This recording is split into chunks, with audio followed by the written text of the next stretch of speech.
Stage 4 మోకాళ్ల అరుగుదలకి నొప్పి లేకుండా కీళ్ల మార్పిడి ఆపరేషన్ చేయబడును. Doctor Ramesh Gajula, endoscopic spine ortho surgeon and pain physician, panacea spine pain ortho and sleep centre, Uppal, Hyderabad. BJP మాకు సంబంధం లేదని వాళ్ళు వ్యతిరేకించారు. బీసీ న్యాయం చేయడానికి వ్యతిరేకించారు. మెరిట్ చచ్చిపోతుంది అని వాళ్ళు మెరిట్ అని విద్యార్థి సంఘాలను ముందర పెట్టారు, ఆర్ఎస్ఎస్ ముందర పెట్టారు. మొత్తం దానికి ఆపణ చేస్తే ఆయన బిల్లు పాస్ చేసి వెళ్ళిపోయాడు. దాని అమలు 27 దాని మీద కేసులు వేసింది. మనకి ఇవిలే ఆ పార్టీ ఈ పోరాడు కలిసి కేసులు వేసింది. ఇంద్రసాని కేసు అదే. దాని ఏమన్నదంటే 50% పెంచకూడదు, దీనికి ఒక ముగ్గుదాడేయాలి. ముగ్గుదాడేంటిది? క్రీమీ లేయర్ 3 లక్షల కంటే ఎక్కువ ఆదాయం ఉన్నవానికి ఇది వర్తించదు.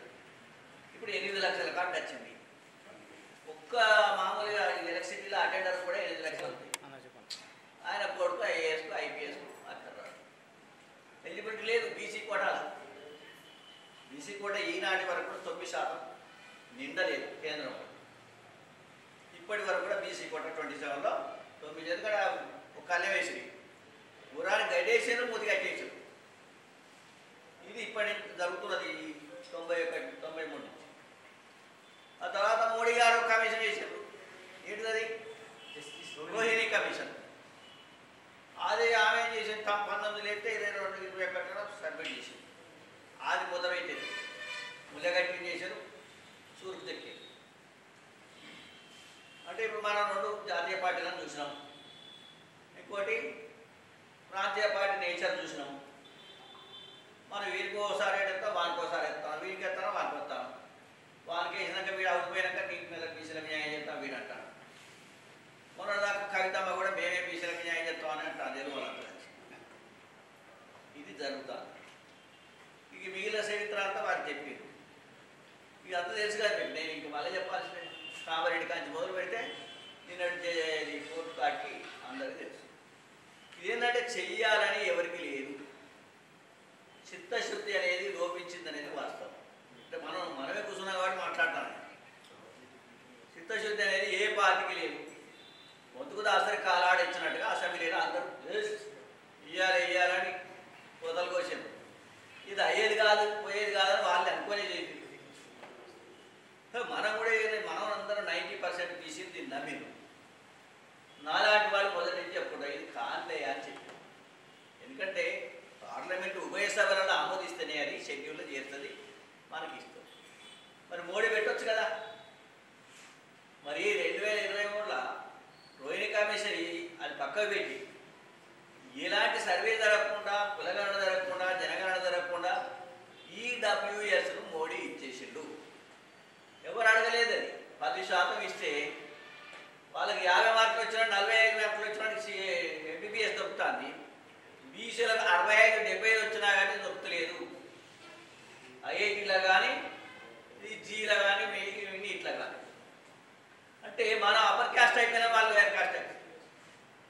ఎకనామికల్లీ వాళ్ళంటే మీకు మనం స్ట్రాంగ్. భూములు లేవు, వృత్తులు లేవు, ఉద్యోగం లేదు, విద్య వైద్య రంగాలని ప్రైవేట్ అయిపోయినాయి. అటు చట్టసభలలో ప్లేస్ లేదు, న్యాయస్థానంలో ప్లేస్ లేదు. ఇంత అన్యాయం జరుగుతా అంటే 50% ప్రజలకు ఈ పార్టీలన్నీ 3 స్తంభాల ఆటలు ఆడుతున్నాయి తెలంగాణ. ఇప్పుడు మనం ఏం చేయాలి? ఇది జరగందే వాళ్ళు చెయ్యరండి. మెడలు వంచితేనే తెలంగాణ వచ్చింది. మెడలు 3 పార్టీల మెడలు వంచాలి. కాబట్టి ఎలా వంచుతాయో మీరు డిసైడ్ చేయదని ఈ సభ, ఈ మీటింగ్ మనం పెట్టి సరే జరిగిందంతా మనందరికి తెలిసిన సంగతి. దాని గురించి మాట్లాడకుండా కార్యాచరణ ఏంటి అనేది మనం ప్రధానంగా మంచి సూచనలు చేయండి, ఆచరణాత్మకంగా ఉండే సూచనలు చేయండి. ఇమీడియట్గా మనకు ఎంపీటీసీ ఎన్నికలు ఉన్నాయి. జెడ్పీటీసీలు ఎలా ఉంటే 3 నెలలకు 4 నెలలకు 22% కేసీఆర్ ఫిక్స్ చేసిన 22% అయితే అని అనుకుంటున్నాం. 67% రిజర్వేషన్ ఎస్సీ ఎస్టీ బీసీ అనేది అమలు కాదు. అదే 50% లోపల బీసీలకు 27 నుంచి 22 దించిపోయింది ఆయన. అదే అమలైతే అని అనుకుంటాను. అల్టిమేట్గా ఏంటంటే ఇప్పటికే 2 సంవత్సరాల నుంచి మన రాష్ట్రానికి రావాల్సిన నిధులు గ్రామ పంచాయతీలకు రావడం లేదు. దాదాపు 4-5 వేల కోట్ల రూపాయలు లాస్ అయింది ఇప్పుడు రాష్ట్రానికి. ఇది ఇచ్చేది లేదు వచ్చేది లేదు, కానీ ఇప్పుడు అన్యాయంగా గ్రామాలు కూడా వట్టిపోతున్నాయి. కాబట్టి రాబోయే రోజుల్లో కొద్ది రోజుల్లోనూ 2 నెలలకో 3 నెలలకో మళ్ళీ ఎలక్షన్స్ హైదరాబాద్ జరుగుతాయి without any increase in reservations. కాబట్టి మనం ఇక్కడి నుంచే సమాధానం చెప్పి ఒక ప్రోగ్రాం తీసుకోవాలి.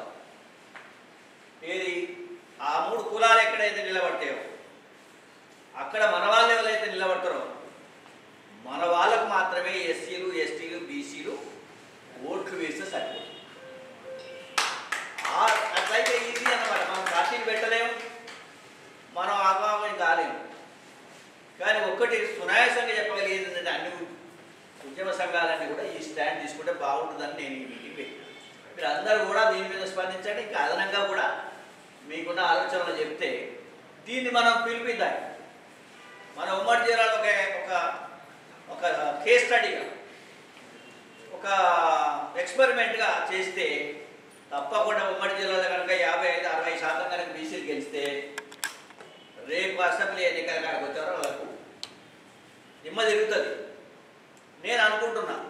కాబట్టి మనకి ఈజీగా ఇమీడియట్గా చేయగలిగేది ఏంటంటే ఎప్పుడు ఎన్నికలు వచ్చినా కానీ మన వాళ్ళు ఎస్సీ ఎస్టీ బీసీలు ఎక్కడ నిలబడితే వాళ్ళకే వేయాలి.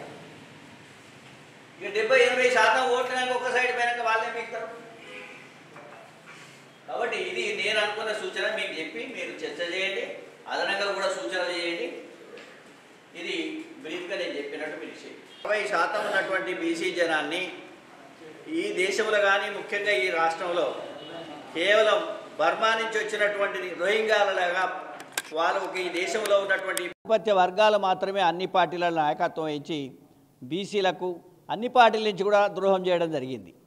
బీజేపీ కానీ కాంగ్రెస్ కానీ టీఆర్ఎస్ అంతకంటే ఎక్కువ అన్యాయం చేసినటువంటి పార్టీలుగా ఇవాళ ప్రజల ముందు ఉన్నాయి. కాబట్టి ఇవాళ బీసీ ప్రజలంతా ఐక్యం కావాల్సిన అవసరం ఉన్నది. కేవలం బహుజన వర్గాల వారికి మాత్రమే ఓటేసి బహుజన వర్గాల నాయకత్వాన్ని మాత్రమే సమర్థించవలసిన సమయం వచ్చింది. రాహుల్ గాంధీ గారు చెప్పినట్టుగా ఈ 42% రిజర్వేషన్లను అమలు చేయడానికి రాష్ట్ర ప్రభుత్వము రాష్ట్రంలో ఉన్నటువంటి ఎమ్మెల్యేలను ఎంపీలను మంత్రులందరూ కలిసి ప్రధానమంత్రిని కలవడమే కాకుండా సుప్రీంకోర్టులో కూడా బలమైన వాదన వినిపించి 42% సాధించవలసినటువంటి అవసరము ఇవాళ ఈ రాష్ట్ర ప్రభుత్వానికి ఉన్నదని, రాబోయే రోజుల్లో ఈ 3 పార్టీలు కూడా ద్రోహం చేస్తే ఇప్పటికైనా ప్రజలు ఏదైనా పిల్లి కళ్ళు మూసుకొని పాలు తాగుతాననుకుంటే కాదు, కళ్ళు మూసుకొని పాలు తాగితే మిగిలిన పక్కన ఉన్నటువంటి దాదాపు 3.5 కోట్ల ప్రజలు చూస్తూ ఉన్నారు. అందులో 2 కోట్ల సామాన్య ఈ బీసీ ప్రజలు ఎవరైతే అన్యాయానికి గురవుతుందో వాళ్ళు కూడా గమనిస్తున్నారు. బీజేపీ యాటిట్యూడ్ చూస్తూ ఉన్నాం. ఇవాళ మోకాలడ్డు వేసి దీన్ని ఆపేసింది. అదేవిధంగా ఈ కామారెడ్డి డిక్లరేషన్ అమలు కాకుండా అలానే పక్కకు పెట్టడం జరిగింది. బీఆర్ఎస్ ఒట్టి దొంగ మాటలు చెప్పి ఈ బీసీలను మోసం చేసే ప్రయత్నంలో భాగంగా ఆయన బిడ్డను ముందుకు తీసుకొస్తూ ఉన్నారు. కాబట్టి ఇప్పటికైనా మనం అధికారం ఇస్తున్నాము, అడక తింటానికి తిరుగుతున్నాం.